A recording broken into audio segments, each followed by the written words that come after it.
আসসালামু আলাইকুম।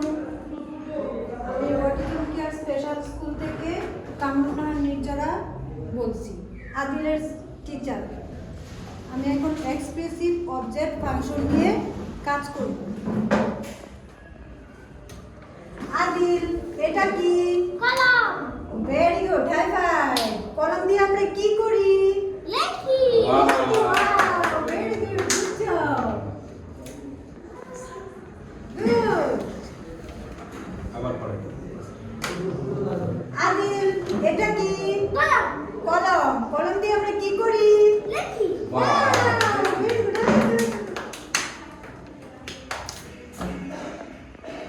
আবার পরে আদিল, এটা কি? কলম। কলম দিয়ে আমরা কি করি? লেখি। Very good. Wow. Adil, high five. এখানে আমাদের যে এবিএস স্ট্রাকচার বা কারিকুলাম রয়েছে, সেক্ষেত্রে শিশুর তার এক্সপ্রেসিভ লেভেল বা এক্সপ্রেসিভ অবজেক্ট ফাংশন প্রথমেই, যেমন মিস তাকে বলেছে এটা কি? কলম। কলম দিয়ে কি করি? লেখি। আমরা প্রথমে এক্সপ্রেসিভ লেভেলে কলমটা সে বলাটা শেখানো হয়েছে, তার পরবর্তী এটার ফাংশনটা তাকে ধীরে ধীরে শেখানো হচ্ছে। এবং আলহামদুলিল্লাহ আদিল হাই ফাংশনাল, সে attention deficit hyper disorder, but তার লেভেল মাশাআল্লাহ ইমপ্রুভমেন্ট হয়েছে। তো প্রতিটি কাজ এক্সপ্রেসিভে যাওয়ার আগে রিসিপটিভে আমাদেরকে শেখাতে হয়। রিসিপটিভ হচ্ছে আমাকে কলম দাও বা দেখাও। তো এইটাও আলহামদুলিল্লাহ সে মাস্টার হয়েছে। তো মিস যে কাজটি করেছে, expressive object to function. Expressive object হচ্ছে যে জিনিসটা নাম কি এবং সেটা দিয়ে কি করে।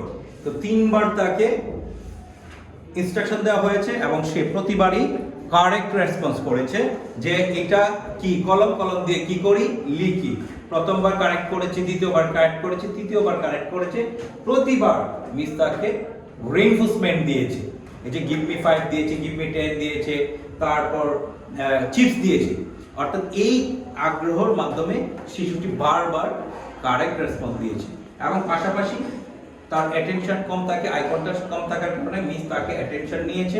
প্রয়োজনে তাকে 2 বার বা 3 বার কারেক্ট নেওয়ার পরে আবার প্রয়োজন উদ্বাস করিয়ে এই কাজটি আদায় করবে। তো এক একটা কাজে রেকর্ড থাকতে হবে যে কারেক্ট বা ইনকারেক্ট করলে সেটা ইনকারেক্ট হতো, নো রেসপন্স হলে নো রেসপন্সের গড় ফিল আপ হতো। যেহেতু সে লেভেল ভালো, সে প্রতিটি কাজে কারেক্ট রেসপন্স করেছে। তো প্রত্যেকটা কাজ এভাবে টার্গেট বেশি বাসায় স্কুলিং যদি প্রপারভাবে করানো যায়, তাহলে আদিলের মতন শিশু যে সিভিয়ার কন্ডিশন থাকে, সেই সিভিয়ার কন্ডিশন থেকে মেইন স্ট্রিমে যাওয়া ইটস নর্মাল বা ইটস পসিবল। তো আদিলের জন্য শুভকামনা, সেও খুব দ্রুত নর্মাল স্কুলে যাবে। এখন যে আদিল বসে আছে সেটা সেভাবে বসা ছিল না। ABA therapy, ABS structure, sensory integration, speech থেরাপির মাধ্যমে আদিলের ইমপ্রুভমেন্ট ধীরে ধীরে হচ্ছে। ইনশাআল্লাহ খুব ভালো হবে।